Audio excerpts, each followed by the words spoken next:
Hi everyone. So the last time I read a chapter out of Charlotte's Web, it was chapter 4 and it was called Loneliness. And throughout the chapter, Wilbur, the pig, was trying to get someone to play with him and all the other animals were being mean. And then Templeton the rat was eating his food and he was just not happy. And at the very end of the chapter, though, he heard a voice that said they wanted to be his friend, but he could not see where the voice was coming from. And so, yeah. At the end, the person said, "Go to sleep, you'll see me in the morning." So the next chapter is called Charlotte. So you might have an idea about who that person or animal is, or thing, I guess, or insect. But I guess we will find out. So chapter 5 is called Charlotte. The night seemed long. Wilbur's stomach was empty and his mind was full. And when your stomach is empty and your mind is full, it's always hard to sleep. A dozen times during the night, Wilbur woke and stared into the blackness, listening to the sounds and trying to figure out what time it was. A barn is never perfectly quiet. Even at midnight, there's usually something stirring. The first time he woke, he heard Templeton gnawing a hole in the grain bin. Templeton's teeth scraped loudly against the wood and made quite a racket. That crazy rat, thought Wilbur. Why does he have to stay up all night, grinding his clashers and destroying people's property?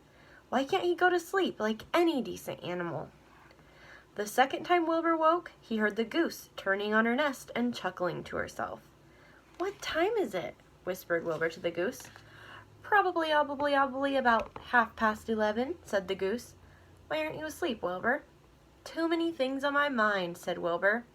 "Well," said the goose, "that's not my trouble. I have nothing at all on my mind, but I've too many things under my behind. Have you ever tried to sleep while sitting on 8 eggs?" "No," replied Wilbur. "I suppose it is uncomfortable. How long does it take a goose egg to hatch?"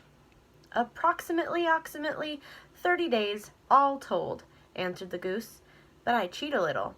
On warm afternoons, I just pull a little straw over the eggs and go out for a walk." Wilbur yawned and went back to sleep.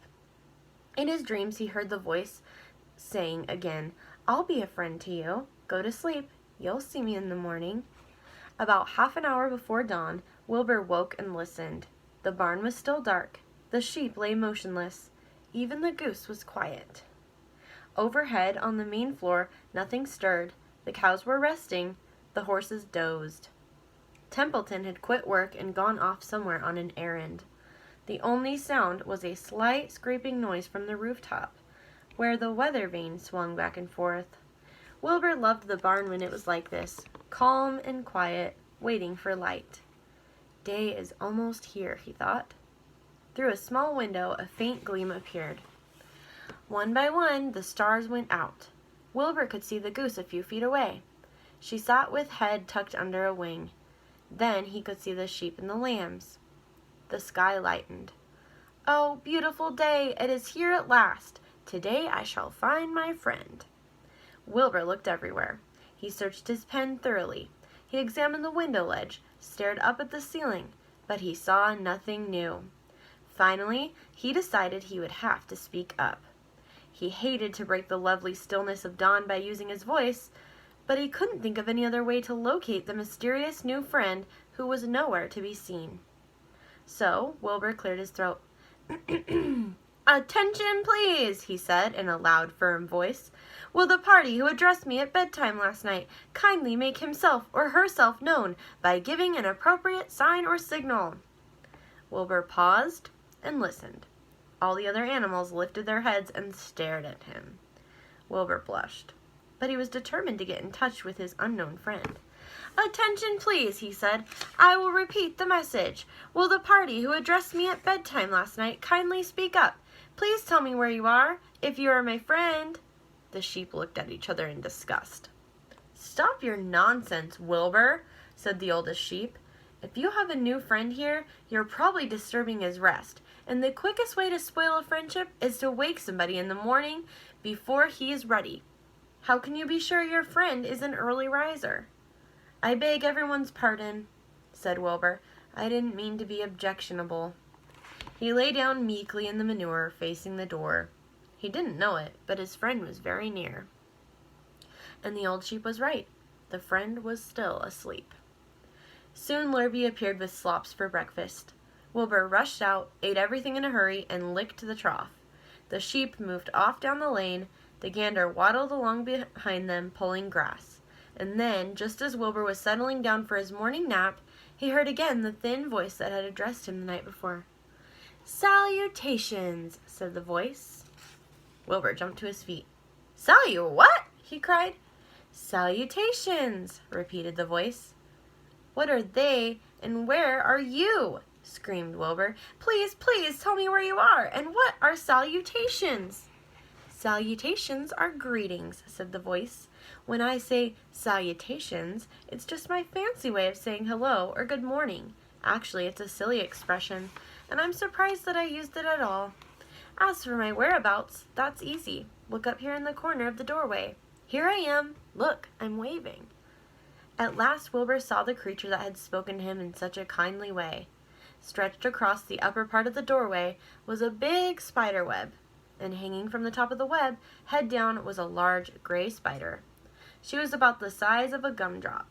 She had 8 legs, and she was waving one of them at Wilbur in a friendly greeting. "See me now?" she asked. "Oh, yes, indeed," said Wilbur. "Yes, indeed. How are you? Good morning. Salutations. Very pleased to meet you. What's your name, please? May I have your name?" "My name," said the spider, "is Charlotte." "Charlotte what?" asked Wilbur eagerly. "Charlotte A. Cavatica, but just call me Charlotte." "I think you're beautiful," said Wilbur. "Well, I am pretty," replied Charlotte. "There's no denying that. Almost all spiders are rather nice looking. I'm not as flashy as some, but I'll do. I wish I could see you, Wilbur, as clearly as you can see me." "Why can't you?" asked the pig. "I'm right here." "Yes, but I'm nearsighted," replied Charlotte. "I've always been dreadfully nearsighted. It's good in some ways, not so good in others. Watch me wrap up this fly." A fly that had been crawling along Wilbur's trough had flown up and blundered into the lower part of Charlotte's web, and was tangled in the sticky threads. The fly was beating its wings furiously, trying to break loose and free itself. Here is the picture of Wilbur with Charlotte.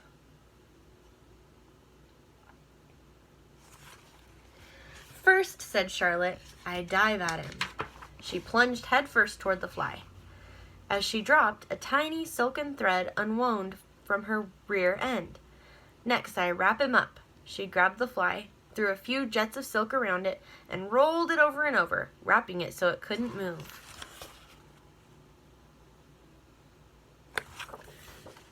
Wilbur watched in horror. He couldn't believe what he was seeing.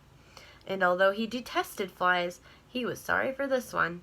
"There," said Charlotte. "Now I knock him out so he'll be more comfortable." She bit the fly. "He can't feel a thing now," she remarked. "He'll make a perfect breakfast for me." "You mean you eat flies?" gasped Wilbur. "Certainly.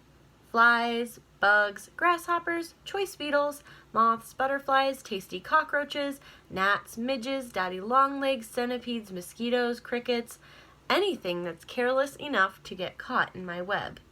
I have to live, don't I?" "Why, yes, of course," said Wilbur. "Do they taste good?" "Delicious. Of course, I don't really eat them. I drink them. Drink their blood. I love blood," said Charlotte, and her pleasant thin voice grew even thinner and more pleasant. "Don't say that," groaned Wilbur. "Please don't say things like that." "Why not? It's true." "And I have to say what is true. I am not entirely happy about my diet of flies and bugs, but it's the way I'm made. A spider has to pick up a living somehow or another, and I happen to be a trapper. I just naturally build a web and trap flies and other insects. My mother was a trapper before me. Her mother was a trapper before her. All our family have been trappers. Way back for thousands and thousands of years, we spiders have been laying for flies and bugs." "It's a miserable inheritance," said Wilbur gloomily. He was sad because his new friend was so bloodthirsty. "Yes, it is," agreed Charlotte, "but I can't help it. I don't know how the first spider in the early days of the world happened to think up this fancy idea of spinning a web, but she did, and it was clever of her too. And since then, all of us spiders have had to work the same trick. It's not a bad pitch on the whole." "It's cruel," replied Wilbur, who did not intend to be argued out of his position. "Well, you can't talk," said Charlotte. "You have your meals brought to you in a pail." "Nobody feeds me. I have to get my own living. I live by my wits. I have to be sharp and clever, lest I go hungry. I have to think things out, catch what I can, take what comes. And it just so happens, my friend, that what comes is flies and insects and bugs. And furthermore," said Charlotte, shaking one of her legs, "do you realize that if I didn't catch bugs and eat them, bugs would increase and multiply and get so numerous that they'd destroy the earth, wipe out everything?" "Really?" said Wilbur. "I wouldn't want that to happen. Perhaps your web is a good thing after all." The goose had been listening to this conversation and chuckling to herself. "There are a lot of things Wilbur doesn't know about life," she thought. "He's really a very innocent little pig. He doesn't even know what's going to happen to him around Christmas time. He has no idea that Mr. Zuckerman and Lurvy are plotting to kill him." And the goose raised herself a bit and poked her eggs a little further under her so that they would receive the full heat from her warm body and soft feathers. Charlotte stood quietly over the fly, preparing to eat it. Wilbur lay down and closed his eyes. He was tired from his wakeful night and from the excitement of meeting someone for the first time.